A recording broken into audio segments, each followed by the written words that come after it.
Bapak Ibu, Saudara-saudari, para sahabat Yesus di Paroki Santo Yosef Medari dan Stasi Santo Thomas Sayegan, dan seluruh sahabat Yesus dimanapun Anda berada, pada hari Rabu tanggal 16 September 2020, belajar ilmu sejati bersamaan juga dengan peringatan Santo Cornelius, Paus Martir, dan Cyprianus, Uskup dan Martir. Bersama gereja kita memperingati kedua martir pembela iman kebenaran. Marilah kita mengawali permenungan kita, pembelajaran ilmu sejati kita dengan berdoa dalam nama Bapa, Putra, dan Roh Kudus. Amin.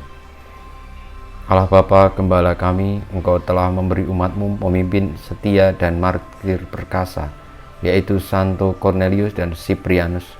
Semoga berkat doa mereka kami tetap teguh, kuat dalam iman, dan ulet dalam memajukan kesatuan di dalam gereja.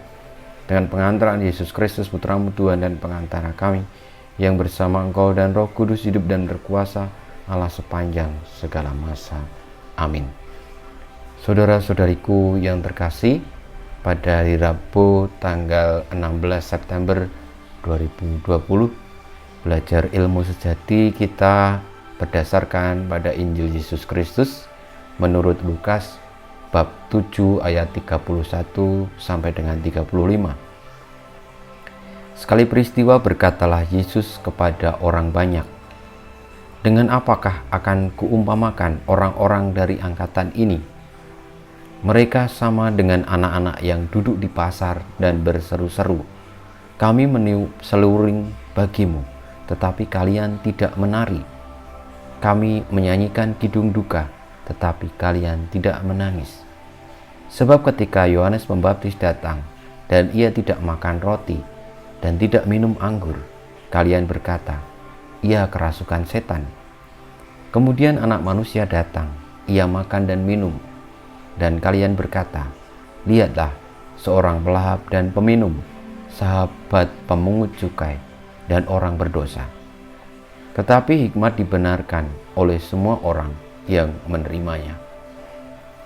Demikianlah Injil Tuhan kita. Terpujilah Kristus.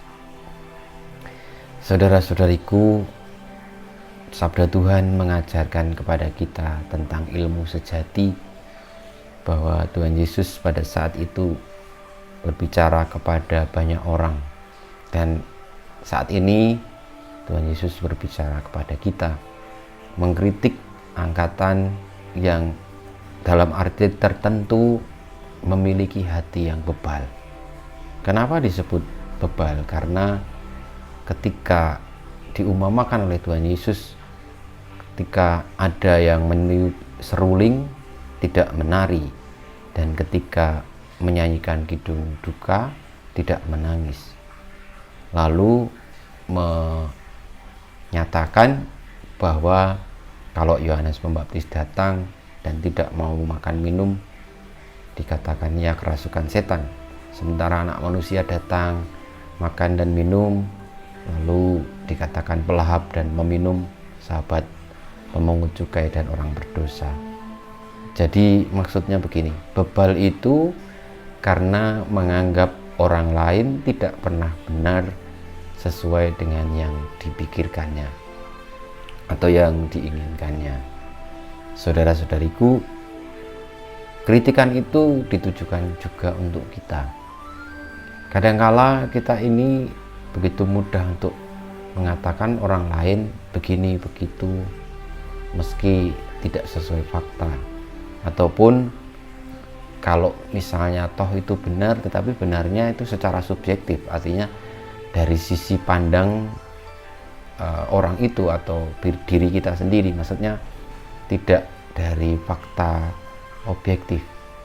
Nah, itulah yang dikritik oleh Tuhan Yesus, karena kadangkala apa yang kita nilai, apa yang kita pikirkan, apa yang kita tempatkan bagi orang lain itu begitu kejamnya, sehingga mudah sekali untuk tidak menerima apa yang ada, lalu mudah sekali komplain, mudah sekali protes. Kalau itu didasarkan pada kasih dan juga untuk selalu mewartakan kebenaran, saya pikir itu masih sah-sah saja.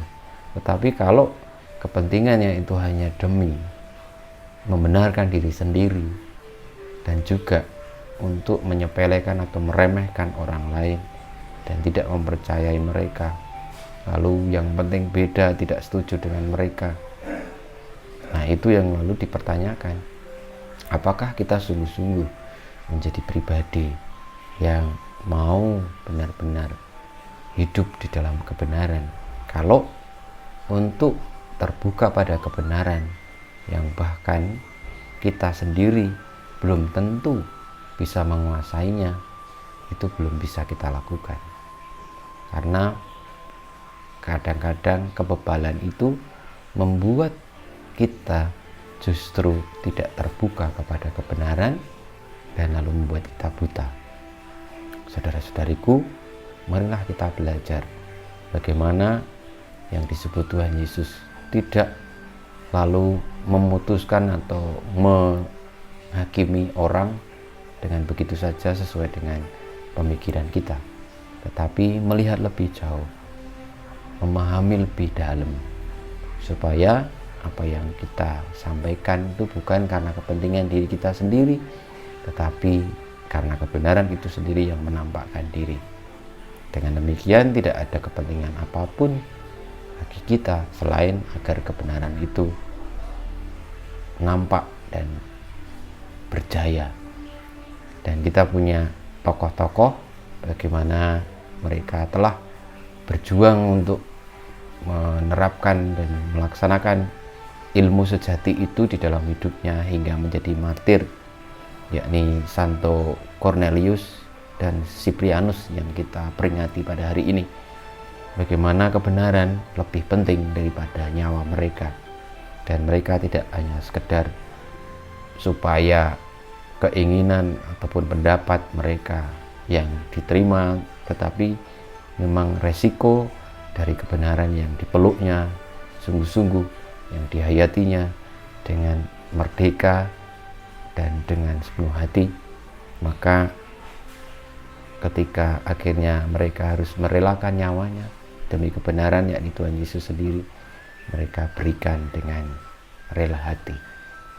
Semoga ilmu sejati yang kita dengarkan hari ini sungguh-sungguh membuat kita menjadi orang-orang yang bijaksana, orang-orang yang senantiasa hidup oleh karena kebenaran, bukan karena kebenaran versi kita sendiri.